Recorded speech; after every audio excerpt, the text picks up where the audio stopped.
apakah diperbenarkan, dibolehkan seorang anak di masa kecilnya sudah memiliki daripada kegiatan ekstrakurikuler atau les tersebut ya.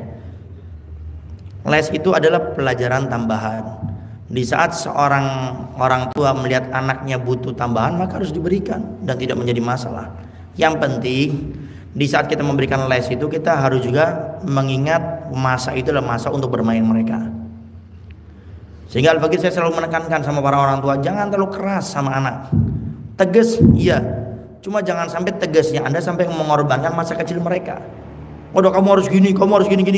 Sehingga akhirnya masa kecil mereka itu habis. Al-Fakir saya punya anak, gak boleh megang HP.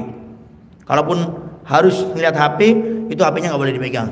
Hanya ngeliat video saja, yang kita kasihkan seminggu cuma 2 kali ya Bang, kalau gak salah itu. Sama istri Al-Fakir. Kemudian tetap, Ustaz, tapi kan masa kecil kan anak biasanya main HP, lihat video, televisi. Tapi kenapa kok antum tidak memberikannya? Apakah nanti tidak dicap dolim?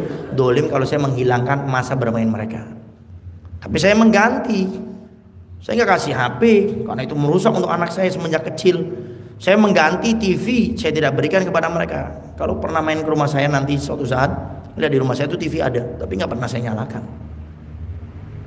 Saya punya HP, nggak ada anak saya berani ngambil HP saya. Kenapa? Karena kita hilangkan itu semuanya biar anak saya nggak rusak. Tapi saya ganti apa? Saya beli mainan yang banyak, mengumpulkan uang, ada uang lebih, belikan mainan, ada uang lebih, belikan mainan, jalan-jalan. Yang penting jangan kita merenggut masa kecil mereka. Kita tegas disiplin harus.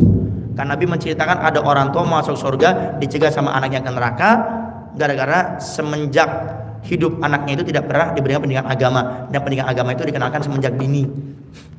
Anak kita yang rusak SMP, SMA yang besar itu kenapa? Karena di masa kecilnya orang tuanya kebobolan, tidak memberikan pendidikan agama semenjak kecil.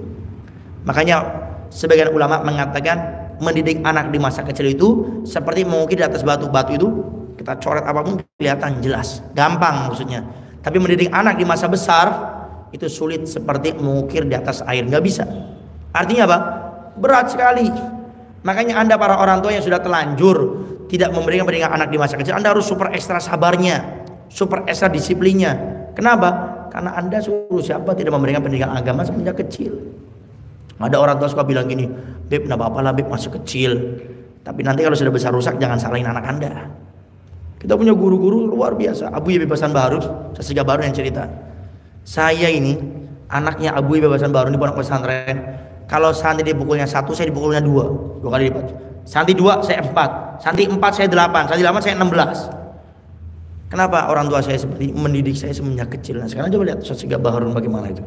Pendidikan daripada ayahnya dan ibundanya. Ya. Nah, sehingga tidak menjadi masalah kalau itu dirasa butuh, tapi tolong jangan sampai akhirnya kita menghilangkan masa kecil daripada anak kita untuk bermain. Karena orang tua yang baik adalah orang tua yang selalu memberikan hak anak-anaknya. Wallahu a'lam bishawab.